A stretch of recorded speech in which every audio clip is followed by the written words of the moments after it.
Hello ममता दीदी, hello ममता दीदी, ये हर घर जल का नल है, पाइप है, पानी नहीं है, आपको सुनाई दे रहा है? हेलो।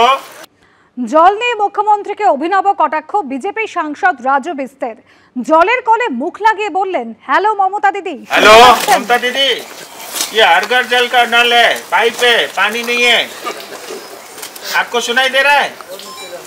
हेलो ममता दीदी, सुनाई दे रहा है? हर घर जल नल है, पाइप है, पानी नहीं है। हेलो ममता दीदी, हेलो ममता दीदी, ये हर घर जल का नल है, पाइप है, पानी नहीं है। ग्रामीण क्षेत्र के लिए हर घर जल के लिए पैसा मिला, लेकिन वो 2,500 करोड़ रुपया स्वाह हो गया, यानी वो सारा 2,500 करोड़ रुपया वो बह गया। जनता को 1 रुपए का भी आज तक पानी नहीं मिला और जनता इसको लेकर के आक्रोश है। और इसलिए मैंने उसी टूटी से ममता दीदी से पूछा कि आपका हर घर जल, क्योंकि मैं तमाम चिट्ठी लिख चुका हूँ, चिट्ठी का ममता दीदी की तरफ से, सरकार की तरफ से, प्रशासन की तरफ से कोई उत्तर नहीं आया। নিজে তো কত বছর ধরে এমপি আছেন, এমপি ল্যাডের টাকা পেয়েছেন, সেই টাকাগুলো কোথায় খরচ করেছেন সেই হিসেবটা জনগণকে দিন। বেলগাছিয়া অরবিন্দ কলোনি এবং তার আশেপাশের এলাকায় ত্রাণ সংগ্রহ চলছে সিপিএম এর তরফ থেকে।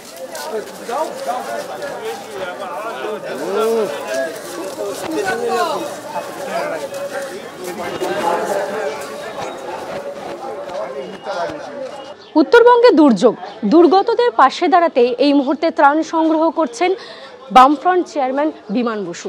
দেখা যাচ্ছে বেলগাছিয়া চত্বরে অরবিন্দ কলোনিতে তিনি বাড়ি বাড়ি ঘুরে আর্থিক সাহায্য সংগ্রহ করছেন।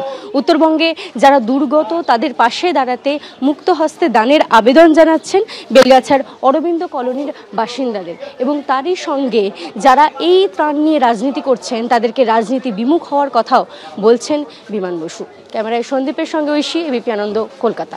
মিরিক শেষ হয়ে গেছে, মিরিক শুধু নয়, কোচবিহার, জলপাইগুড়ি সব জায়গাতেই ব্যাপক ক্ষয়ক্ষতি হয়েছে।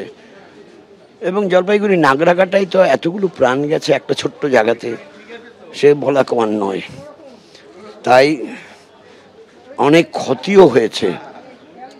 তাই এখন থেকে প্রশাসনের দেখা উচিত যে কোনো জায়গায় নদীর পাড়ে শর্ট স্টে করে দিলাম, রিসোর্ট করে দিলাম, এটা করলে পরেতে প্রকৃতি সেটাকে মেনে নেবে। প্রকৃতি যদি জিঘাংসায় নিয়ে নেয় তাহলে যা হয় তাই হয়েছে।